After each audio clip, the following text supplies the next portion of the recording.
Warmed up.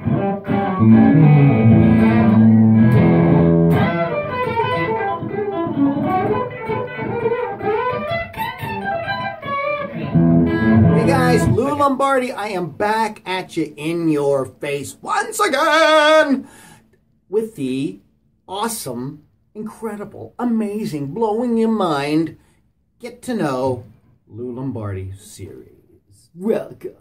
Tonight, special guests, Lou Lombardi. All right, I'm just being crazy, being goofy. Yes, I've got well, first of all, I got a different guitar today, and we've got things turned around a little bit. Let's mix it up a little bit so you can see a little bit more of the my workspace here. Don't worry, guys, you Les Paul aficionados. Lester is right there. He's fine. But I just thought I would whip this guy out. This is another one of my absolute favorite toys. Because I can do stuff like that.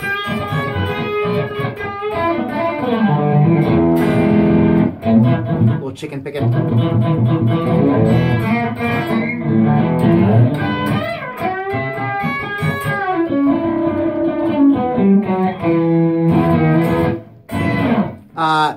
Well, it's kind of a bastardized chicken picking, you know, filtered through my like weird rock thing. If you want to hear one of my influences in Telecaster playing, finger picking, you should check out Buddy Miller. Play with a bunch of people. Just Google him.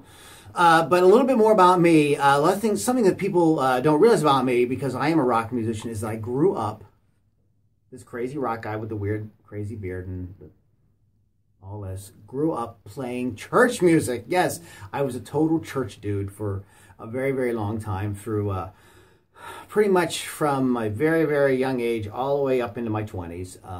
So we got started with that when we were very young. My parents became born again, and we started getting into that whole scene.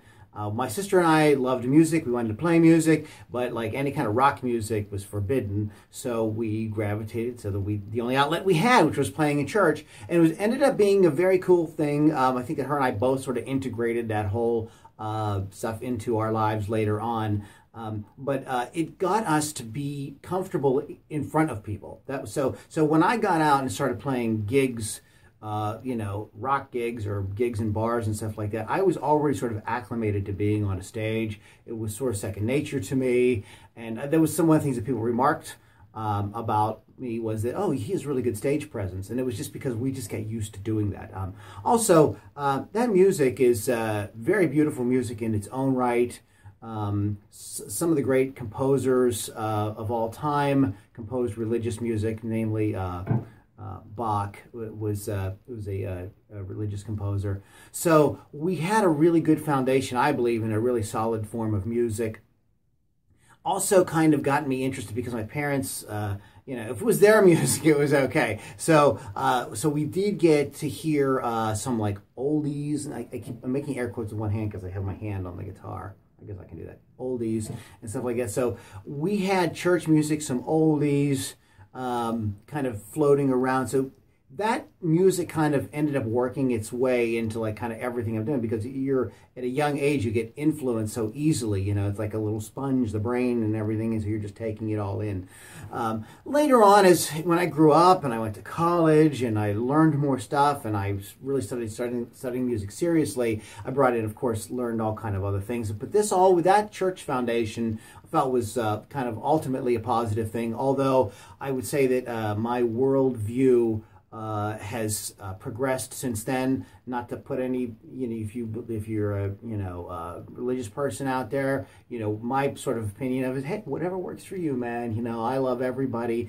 I told somebody this weekend, I was at a gig, and how we got to talking about religion, but I said that my religious views are very liberal, and I think that they took that in a sense of me being politically liberal. But what I just mean by that is I'm just like, hey, you know, if it works for you and it's good for you and it gives a positive influence on your life, it's not up to me to tell you what to do. You know what I mean? Because I don't like being told what to do in that way.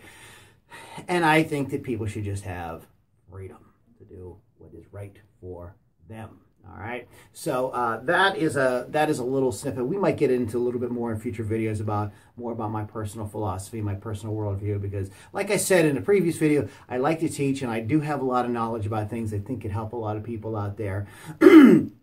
Including a lot of personal development ideas and a lot of ideas about marketing. So we could talk about that in more videos. But yes, that's basically kind of where I got really started with music, was playing church music. And then I became a crazy-ass rock and roller. Right, exactly.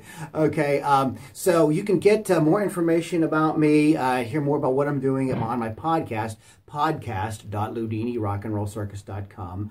And this was brought to my attention between the last video and this video, was that I'm referring to this package with all my music and everything, and somebody said, well, Lou, if people are just stumbling across the blog and they didn't get your package, they may not know what the heck you're talking about. So you can go to LouLombardimusic.com, and we've got a really nice package with a bunch of my music, and they're almost all of it. We hold back a little wee bit because we want to kind of like maybe give you some surprises later on. So you can hear that. So just go to LouLombardimusic.com and you can download. It's totally free. It's like $60–70 worth of stuff that we just have, because thank you for signing up. Exactly. All right. And we got all kind of cool stuff, and those around the page. There's other links to other stuff you might be interested in. My name is Lou Lombardi, podcast.ludinirockandrollcircus.com. We're going to put that on the screen for you. And if you, like I said, if you haven't signed up, if you haven't gotten my huge package of goodies, you want to go to LouLombardimusic.com. All right, guys, thanks so much for watching, and I will see you in the next Get to Know Lou Lombardi series.